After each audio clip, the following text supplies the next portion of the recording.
Hi everybody, it's Brad with Big Family Homestead, and in this edition of the Homestead Nation, we have a very special guest for you, Dirtpatcheaven. Yeah, that's right. We are going to be talking all things modern homesteading, from chickens to goats, all kinds of cool stuff. The balance between how much money you have to have with job situation and what you can and can't get done, and all kinds of really cool stuff. It's going to be a serious blessing. I know you're going to enjoy it. We're going to get right to that in a second. But before we do, I would like to ask you, please, don't forget to click like and subscribe. Truly does help the family out. Pass the video around, share it. Honestly, it does help. So anyway, hope you enjoy this edition of the Homestead Nation with Dirtpatcheaven. Howdy do, everybody. Brad with the Homestead Nation here with Tommy, the Carolina Prepper, and no other than our very special guest today, Dirtpatcheaven. How are you doing?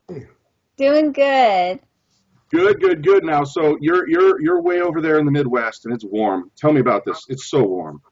It's not so warm compared to what you guys have. We're at about 98 degrees, but usually we don't warm up that much for another month. So it's just everybody's in shock. Well, when you're out, dealing with the goats and stuff, that's a whole nother story. That's not like kicking back in a nice cushy office job like Mr. Tommy here. Oh, stop it. Okay, well, a lot of people are very anxious to find out a little bit more about you and what you do and why you do what you do. So I'd like to start with a real simple question. For you, what does it mean to be a homesteader? To solve your own problems, let's see, I wrote it down. It means to be unboxed, as in to know there's a box and to consciously step out of it, whatever that means to you. To use original thought to solve your problem, or looking to someone else to solve it. To be a self-starter. Okay, so but what if you're actually in a literal box? I have my Leatherman on me at all times. There you go. So for you, it's just kind of, well, it's a little bit of everything. It sounds like a practical way to live kind of thing. Tries to be. It doesn't always work that way, but try.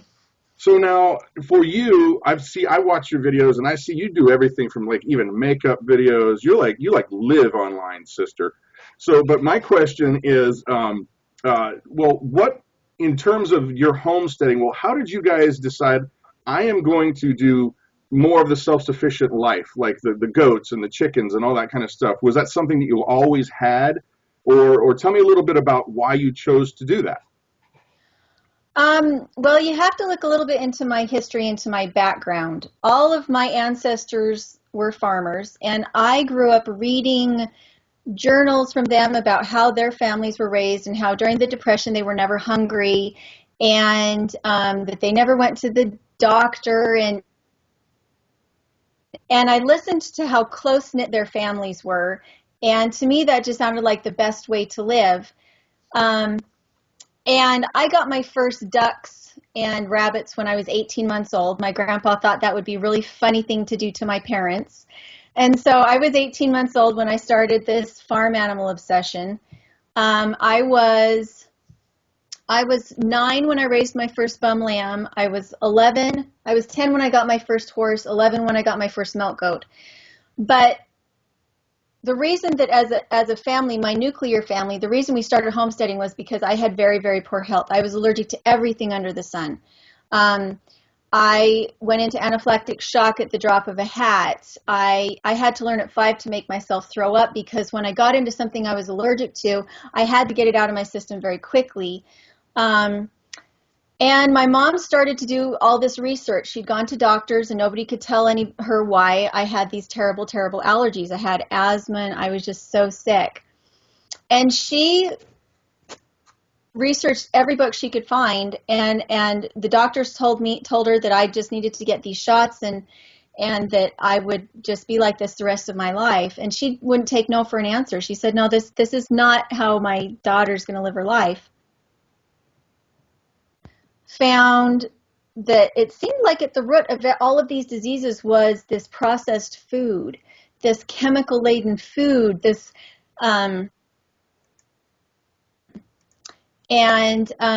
it wasn't until I was 13 that we actually moved out to our farm, and then we had a homestead. It was a real homestead. bar in our concrete house. We had solar panels. We had passive solar. We had milk cows. We had 12 acres of hay, and we homeschooled, and we did all that. And I went to college, and I forgot about it. I still got milk from home. I mean, Mom brought me up milk, so it's not like and I still ate the same way. Everything was from scratch, and I had solved a lot of my health issues by that time. And it wasn't until we got married and I had a baby on the way that I thought, oh, I can't feed her poison. And so it wasn't until I was pregnant with Paige that it came home to me how out of control I felt about what I was feeding my family. Something about having babies. So did you end up getting into an activist role at all when it came to the food, the GMO, Monsanto, or did you just really take this to the nucleus of your family and just make changes in your life personally? Because of the reason that I was sick in the first place, my family had a really big aversion to the status quo and the system and trusting anybody that had a horse in the race. Mm-hmm. Do you trust the pharmacy that is selling you the product, or do you trust that maybe they may have a vested interest in keeping you sick? Right. And so I mean, my parents tried for a few years to do the activist thing, and nothing changed. Nothing changed. And so in my core, having been homeschooled and learned to be somebody that kicks at the pricks and just does her own thing, because that's just what my parents told me to do, the people that I trust are the ones who feed their family with what they're feeding me. Mm-hmm. The people that I trust are the seed companies whose families eat that squash for dinner, like Baker's Creek or Territorial Garden, are small enough that they seeds, and I trust them to bring those seeds into my garden. I'd been raised on a farm, and so I did my own little farm in my backyard. We had about 50 by 50, so 50 feet squared was about what we had in our backyard, and I bought peach trees and cherry trees and grapevines and everything I could think of that would feed my family. So I did permaculture, I did the back to Eden and the deep mulch, and then I got a goat. And I did not shop for her on the quality or quantity or quality of her milk. I did it on quiet. So I had 2 milk goats in my backyard and 5 chickens and 3 ducks and meat rabbits. And I just didn't that if I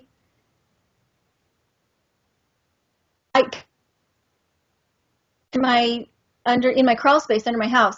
Our house was 600 square feet, and so we had all of our food storage in buckets underneath our house, but I wasn't okay with not having something that could propagate itself, that if we had to leave our home, do I have something that I could stick in a brush patch and still have milk? Do I have something that I could stick out in my garden and let it scratch around and it can eat bugs and I'd still have eggs? To me, it needed to be something that could repropagate itself. Gotcha. Now, I think the most important question right now is, what's the name of your goat? Her name was Hansel. Hansel, cool name. Hansel. So now, was that a big jump for you? Had you kept goats as a kid? Yeah, a lot of my personality, because I was obsessed with animals. I couldn't drink milk unless it was raw, and so for me, a cow just seemed too big, so I really latched onto goats. And so I got my first milk goat when I was 11, and I was the one that really pushed that because I couldn't drink milk unless I milked the goat myself. And so not having goats meant I was going to starve to death. And so my parents were just really patient. The animals that they brought onto the farm were the ones that I was willing. And so my parents don't live on the farm anymore. They sold it. It just was too much without 7 kids to help keep it running. Mm-hmm. But for me, life is not whole without a goat. It is like my symbol of happiness is a goat. I can tell you what, my wife specifically absolutely has attached to all of your goat videos, and she's always like, come here and look at this, and we've learned so much. So for that, thank you very much. We personally have greatly benefited a lot. Now, just switching gears a little bit, what does a typical day look like for you? Now, I know that changes when snow happens and all that. I'm sure things go bad, but what's a normal day for a modern homesteader? There's no such thing. Yeah. Like you said, it really depends on the season, but it also depends on who's dying. It depends on whether I have help from my husband. It depends on if I was up all night with my kids. Questions. Let's see what I said because I don't remember what I said. I'll tell you what it kind of depends on. Are you homeschooling? How many children do you have? Is it a weekend? Is it winter? Is it spring? Is it summer? Did you sleep last night? The only thing I can say about it always just depends because my kids are getting older and they can help more. My day is able to be more fluid. In summer, I try to milk the goats before it gets warm. And then all the watering is up to Paige. I fill up the big, huge tubs that require a little bit of finesse because I have a main line that runs with a splitter to each individual trough so that I don't have to walk to every trough to fill it all up. That's a really big deal because I would be hauling about 200 gallons of water a day if I didn't have those splitters. And I just have them into the backyard so I can turn them on and off in each place. So Paige takes them from the big buckets out to the grazing buckets. I have to go out and get the greenhouse watered. I have to make sure the quail are okay. I have to check on the ducks, make sure I let them out. It just depends on how many animals I have. In the winter, the big thing is hauling water because we can't afford to use one of those de-icers. Mm-hmm. And we need to work on that this year. YouTube is really a big deal for us because it's allowing us to improve our equipment. As we make money on YouTube, we can get a de-icer. It's not the de-icer is too expensive, it's the electricity. Yeah. And once we can do that, then when I haul a bucket, I don't have to break the ice before I can fill the bucket up with water. So in the winter, I'm hauling every 2 hours. I'm hauling about 50 gallons of water to the different places where my animals are. And surprisingly, the other big don't want to have to take my shoes off before I come in the house because I'm just going to have to go out again. But it's water and it's mud and muck. Other than that, it's just really simple in the winter. Here's the thing, too. And for the people who might not know, you're pretty open with the fact that you don't have 100 acres. Tell a little bit about your property because you do a ton in a small amount of area. We do. We have 1.65 acres, and we bought it in the winter before we knew about the watering situation. We did not realize that we had hills. And in our part of the world, we have to flood irrigate, which means that you take water from the main canal, it goes to your ditch, and then it flows across. It means that much of it doesn't get watered. And much of what makes it seem like more than 1.5 acres is the difficulty of watering. So for anybody who's buying a farm, make sure you're not buying it in winter. Yeah. Make sure they walk you through all the systems. What was that? So where you're at, a well isn't something that's a reality? Most of our neighbors have had to re-drill their wells because they've been watering their lawns off their well. Mm-hmm. And here, it's the irrigation system that keeps our well water up. And so a lot of farmers have actually gone to sprinkler pivot systems rather than flood irrigating, and it's made our water table fall. Oh, okay. Because that's how it recharges in our area. And most of our neighbors down our road have had, because we use all the mulch to take down how much water we have to apply, and we also have rigged up and found a way to do a gray water system off of our canal with our canal pump. But yeah, we only have 1.5 acres, but it's a huge amount compared to my little backyard. If I could go back and do my backyard instead of my 1.5 acres, I would. It'd be a walk in the park at this point, right? It's just in order for your system to cool down in the heat, you need trees. Well, in order to do trees, you have to have water. Right. And in order to have water, you have to have money to get that water from where it needs to be. And so we bit off too much. trees, couldn't get them all watered, and now we're at a point where, well, we still have trees. Do we want to reinvest our money into new trees after these ones die, or do we want to invest the money to get the watering system up so we can keep the trees alive, so that the permaculture system will be alive rather than the standard water your trees every 2 days and make your well go dry? Well, you just touched on something that I think is a good segue. You've been at this for a while, and you've changed it up from your half acre to your 1 point some odd acres. I would imagine that living the homesteading life is probably trial and error. So if you had to look back over some of the things that you did, what maybe would you have done differently? Were there mistakes along the way that you learned from that you said, hey, this is a good opportunity to maybe do it this way next time around? That is the heart of the matter. If I moved to where you live, I would be dealing with humidity and maybe fire ants. And if I went to where you live, Brad, it might be tornadoes. Dragons. I don't know. What is it? Dragons. Dragons. Dragons. Yeah, It might be They're a dragons. big problem here. Yeah. Yeah. And so if I had,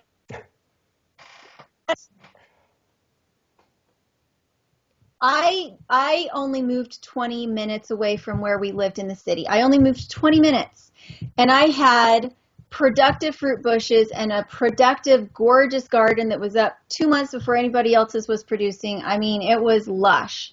I moved 20 minutes. The climate is still the same climate. And when I came to this place, because I didn't know the history of it, and I couldn't go into depth in how the watering system worked, was there any way that I could have foreseen how bad the watering system was and how poisonous the soil was? There's no way. So there, I don't think in homesteading there is such a thing as hindsight, because I don't know. When we got here, there were some trees that had survived without being watered for 15 years. Our house was abandoned for 15 years before we moved into it. And so nobody had taken care of it for 15 years. There was no background to find out about it. And what I did was I looked around and I said, there's some trees that are alive. I wonder why. We planted 300 trees of what the plant nursery swore up and down would survive. They swore they would, and I'd seen them in the wilderness, in the mountains around us, and yet they didn't. And those particular kinds of trees don't make it on my property, but I have found 7 types of trees that will make it. This one's a good one for me because we make lots and lots of mistakes. We learn as we go, and we don't claim to be experts on anything. What would there be a bonehead moment in your homesteading career that you'd like to share a story like, man, I did this and it was really dumb and now I know it, but I didn't at the time, and there you go. We flooded our drain field twice and ran our well dry twice in the same summer. Ooh. Wow. We didn't know where our drain field was when we moved here because it had been empty for so long.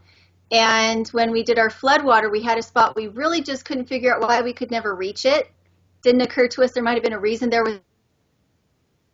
So we flood irrigated. And when you flood, you have this much water on the top of the ground, and it sits there for a couple hours. And we flooded up into our house. We caught it, and we were bucketing the house. We had buckets of cesspool water. We were hauling out to the road for 2 hours while that water finished draining into our drain field. Oh. And then we did it again. And then because we were watering all the trees, and I was watering every day, all day, we ran our well dry. How do you run your well dry at the same time that your septic overflows? How does that work? It takes a special person. It takes a special person. So Yeah, twice. Same summer. Hey, Dirtpatcheaven, I'm looking to embark on this whole homesteading thing. I'm in the suburbs now. I'm looking to make a major change in my life. There's a couple of things on my mind that scare the heck out of me. So if I can ask you your advice on those, and if you'd be kind enough to give me your advice, I'd certainly appreciate it. And hopefully there's other people out there watching it that would feel the same way. I'm worried about finances because right now I'm in the matrix. I have a job. I make a pretty good living. If I unplug, I mean, I want to cut and run, get away from the job, get away from the job, and really just start a homestead and really spend most of my time. That's going to be my job as well as my lifestyle. But as much as I try, I'm still going to need cash for things, whether it's gas in the fuel tank, my tires, my insurance, what have you. How have you kind of gotten around that? I don't know if you work outside the home. I don't know if you're a full-time mom. Talk a little bit about that and finances, if you don't mind. You are not, okay, so my advice, if it was coming from me, is this. Your family unit is your most important asset. You cannot be a successful homesteader and have unhappiness in your home. And so, and this is the thing that I like to talk about the most as a homesteader, is your relationship with your wife is the most important thing you have. Homesteads and farms are meant to be run by families. And so my husband still works outside of our home because unless you have outside income, it's almost impossible to make a living as a. And have you heard of Paul Wheaton? I have. It's Go ahead. Permies.com. Permies.com. Oh, yeah. Yeah. Okay. So Permies.com is a fantastic source. And what he did is he says you need residual income. You have to have something that pays you and you only made it one time. And it pays you through the years. Mm-hmm. And so my job is, as a YouTuber, I make money on YouTube. And but you have to treat it as a job if you want to make money on it. It has to really, and the thing is that I also have several other full-time jobs. I homeschool, I farm, and I just happen to take videos of it along the way. Mm-hmm. My best advice for someone starting out is grow what you love to eat and grow what your family wants to grow. Pizza? Pizza. Yes. What was that? You said grow what you love to eat, and I thought pizza. I don't know how to grow pizza. I'm sorry. Go ahead. No, well, so have a 5-gallon bucket of whole wheat and a wheat grinder and grow tomatoes and basil and so stuff like that. So it's possible. Okay, all right. I'm going to grow pizza. We like wait, hold on. You said wheat? Pizza and wheat? Wheat pizza? You're killing me, Smalls. I was going to let her get away with it. Wheat pizza. Wow, that is almost un-American. Well, if you use spelt, it actually tastes pretty close to white flour, and it fills you up, and you don't have to eat as much. I'm just teasing you. My wife is always on me to try all this healthy stuff, and I'm like, no, give me the white bleached flour. I know it's bad for me. Well, and it has its place, but if you're going into homesteading, you want something that has a long storage shelf life, and so looking at it from, do we still eat white flour? Well, I can't because I'm celiac, but my husband does. But what we have for the future is the wheat in the buckets because it'll store. I've got some that's older than I am because my parents got it when I was not even thought of yet, and it still stores. It won't sprout now, but you can still store it. And when you don't want to eat it anymore, you feed it to your animals. We fed our animals for 3 years on the old food storage from my parents' basement. Wow. Awesome. Wow. All right, okay. Go ahead. Sorry. So if you're going to homestead, find what you love to grow and get good at growing it, and then do that for a couple seasons. And if you find that you're good enough at it that you can make money at it, start selling it, but don't go into debt to do it. Don't quit your day job, because unless you have a way to make the same level of income that you're at right now, that your family's comfortable at, it's going to cause a huge amount of friction in your family not having food to eat. It's better to keep your job and work on it than to be on food stamps. I hear you there. All right, well, question I have now, you've got obviously a pretty good, solid YouTube following, and now we're going to hopefully introduce you to our channels, and I'm sure there's overlap, but what would be the thing that you would tell people that are going, I want to do that? What would be the first priority that you would say you need to look into this? Like my go-to is, if somebody says I want to get into homesteading, I say start out with chickens. Get a couple chickens. See what you can do. What would your advice be? If you're starting out homesteading or starting out YouTubing? You're talking to the YouTube crowd who is interested in homesteading. What would your first priority be? What would you suggest This is a good toe in the water, get going. Look at there. And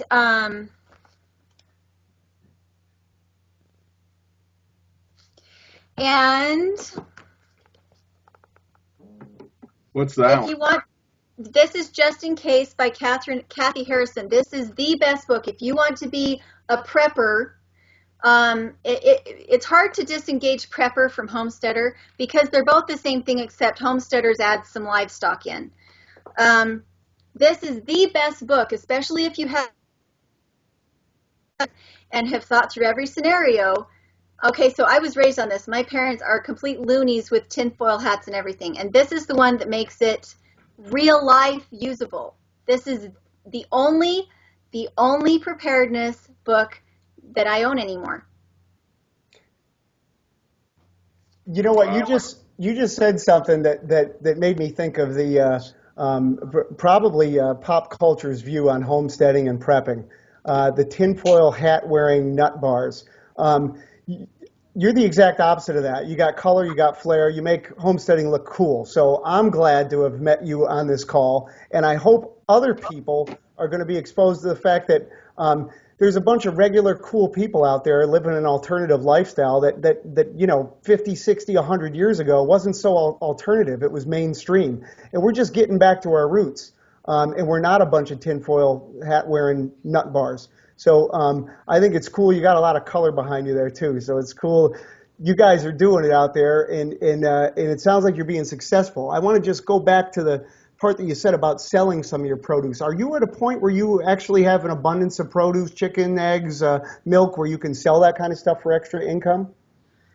I work very hard at not having excess because this is the crux of it. You either invest money or you invest time. I don't have money, and so I invest my time. That's time I could be spending raising my kids better or at night when I have 2 minutes. And so I've had a lot of people ask me to sell my produce, but I look at it as my YouTube is my produce because of the amount of time that goes into what I do. I use reclaimed objects. I research the heck out of everything so that I can build it myself, so that I can do without it if I have to. And I have teeny kids. I don't want to be out in the hot sun doing something that I'm going to.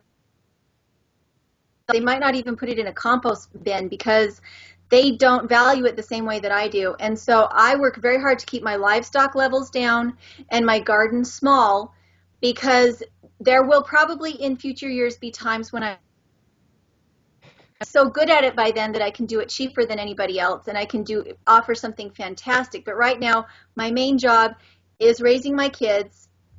And so duality of purpose is the most important thing on a homestead. Duality of purpose. The ducks eat the slugs in the deep mulch. The chickens scratch up the manure that the ducks laid down that matted down too much. The goats, the extra milk goes out to the pig.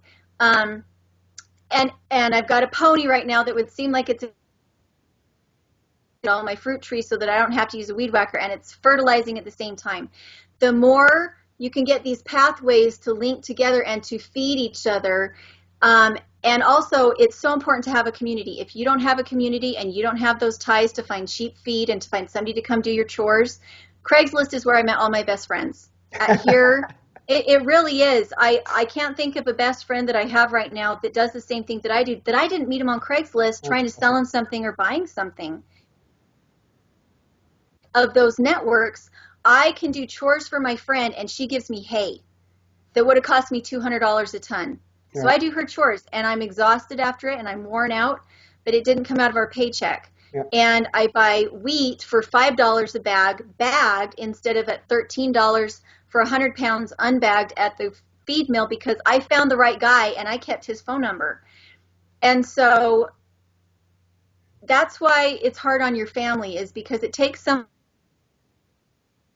looking for those deals and looking for those free opportunities, who also has the free time to go get it. I get my firewood for free because I chase the tree guys. When they're cutting trees down, I go up and I say, so can I get that out of the way for you? And if you get all the wood mulch, will you bring it to my house and I'll give you $10? And it means they don't have to go down to the landfill and pay $15 to dump it. I just paid them $10 and I'm half a mile down the road. Right. So if you don't want to be putting money into it, you have to have somebody that's really passionate. Usually it's the wife, because she's the one at home. Bad feelings if the husband is more passionate about the homesteading and he looks at his wife and says, well, honey, why aren't you doing it like she is? Uh-oh. And the truth is that she is doing things that I'm not doing. This is the way of life that I chose. And so you have to look at your own system and decide who's going to do what and who values what most. And it might be best just for you to stay in your job so that you have tons of money, because right now you don't have tons of time. That is so awesome. And as we're wrapping up, I want to say thank you. And hopefully we can do this again. This seems like a really great overview, but I'd really like to, I know you quilt, I know you do a lot of sewing, homemade stuff like that. I know my wife and many others would really like to hear more about that. But as we finish up, is there anything you'd like to add, anything you'd like to say? Be patient. Be patient with yourself, be patient with your family, be patient with your process. Life with your family as the most important part, and add these other things in as you can as they become easier or more important out of necessity. And remember that it's about your kids, it's about the life that you choose, and everybody being happy and being a happy family. So don't try to accomplish it all in one day. Give yourself some time and make sure you remember the reason for the whole project. Don't forget the reason. It's about the family unit. Thank you so much for sharing some knowledge with us today. We really appreciate it. Well, it was fun to meet you face to face, and good to meet you. Yay. All right, guys. Well, before everybody leaves, please don't forget to click like and subscribe. Go on over to Dirtpatcheaven's channel and make sure that you subscribe. But not only that, but you find a video and you share it to everybody in your whole network. You get on Facebook and you share a video. That greatly helps the families out. And with that said, thank you guys for spending time with us. This is the Homestead Nation. Have an awesome and amazing day.